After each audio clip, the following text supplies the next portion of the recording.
mukomere cyane. Nkuko muzi histoire nyine,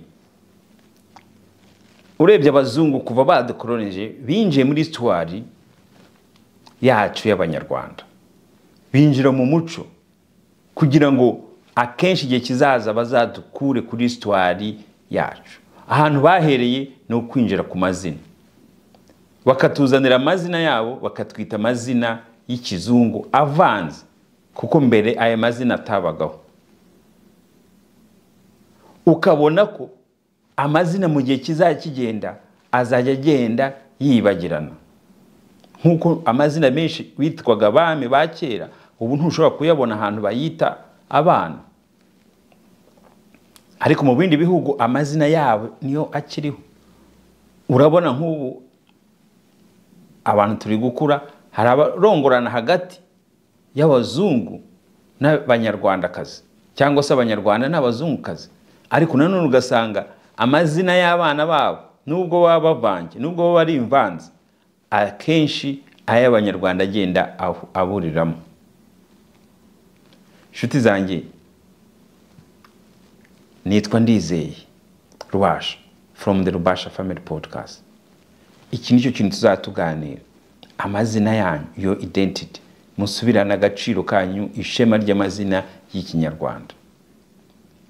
Mumenye ko kutuzanira ubukristu n'ubwisilamu no gusuzugura mu ntekerezo kuturusha ko ibyo twakoraga uburyo umunyarwanda se wese agombye kuba aciwemo ibice akurikije amadini. Twubaha abagore, ibyo dutekereza, ibyo dukorana nabo, tumenye ko umukobwa ari umwana nk'undi, agire uburenganzira nk'uwundi mwana.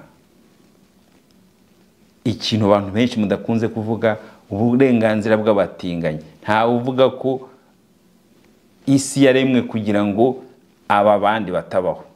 Niba bariho bafite uko bakora ibyo, abantu babaha amahoro yabo babikore, n'abana b'abantu nk'abandi. Ni umuco tugomba kuganira. Umuco niba ugiye kududindiza mu bucuruzi, muri ekonomi, ni ukubera iki tugomba kuwukurikiza, kandi ubuzima bw'abantu ari bwo bugomba gutezwa imbere. Ibi nibyo tugomba kuganira, nta kurakara, nta kuvuga ngo nta cyahinduka. Ikintu cyose kirahinduka kuko isi ni ubuzima, kandi ubuzima burahinduka. Isi nawe uko mubona uko development igiye iba, nuko n'abantu twagombye guhindura mu ntekerezo. Hindura imyumvire yawe, hindura intekerezo yawe, ubuzima buhinduke. Ndizeye Rubasha from the Rubasha Family Podcast. Mukomeze mudukurikire kandi kuri my YouTube channel Ndizeye Rubasha. Visit my page